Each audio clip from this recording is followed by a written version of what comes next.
Opinión impopular, pero quizás Rian Johnson tenía que meterse con Star Wars para poder hacer esta maravillosa trilogía. ¿Qué tal, gente cinevera? Bienvenidos a una nueva reseña y hoy hablaremos de Wake Up Dead Men.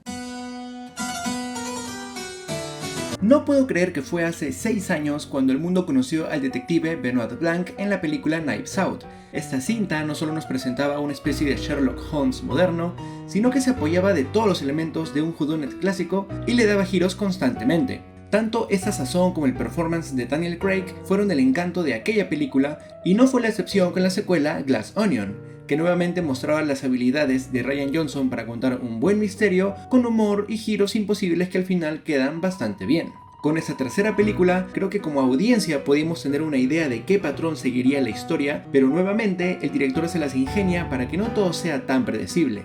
En Wake Up Dead Men conocemos al sacerdote Judd, interpretado por Josh O'Connor, y es mayormente desde su punto de vista que vamos conociendo a esta comunidad religiosa que sigue la palabra del padre Wicks, interpretado por Josh Brolin, y durante esta historia veríamos el caos crecer en esta comunidad cuando ocurra un aparente asesinato.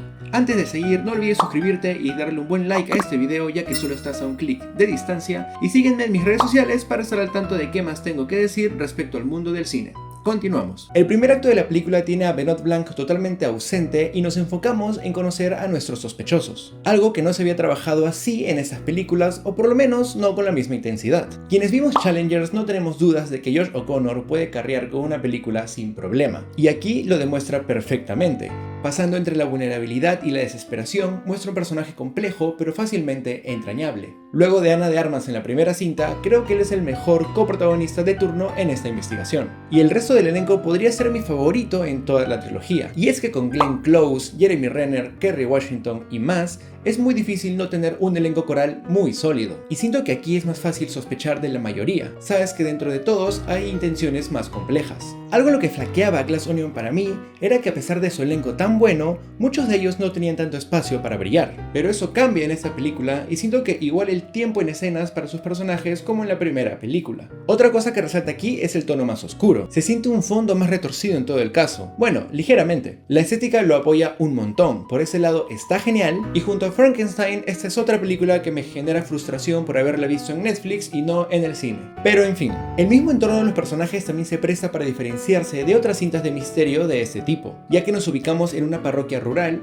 así que los pasillos y casas donde conviven los personajes no son particularmente elementos que solemos ver. La fotografía es maravillosa y siento que por ese lado el equipo creativo de estas películas solo se sigue luciendo. Como ya mencioné, Daniel Craig demora un poquito más para involucrarse de lleno en esta historia, pero una vez que lo vemos en escena todo se vuelve más enganchante de lo que ya era, pues al menos en mi caso el encanto de su personaje es verlo descifrar cada cabo suelto con el carisma y humor que ya lo define. No verlo hasta pasada la media hora se me hizo arriesgado y quizás aún no me termina de funcionar, pero entiendo que Rian Johnson quería darle frescura a cómo introducía a los personajes esta vez. Igual ni bien empieza la investigación, la película se pasa volando y los giros de trama se hacen constantes. Y algo en particular con las secuelas en general es que los riesgos y las dificultades pretenden ser mayores, que la tensión crezca, que se sienta la imposibilidad de resolver el caso, y con esta película sí sentí por un momento que quizás no había forma de descifrarlo, que todo lo que estaba pasando carecía de explicación.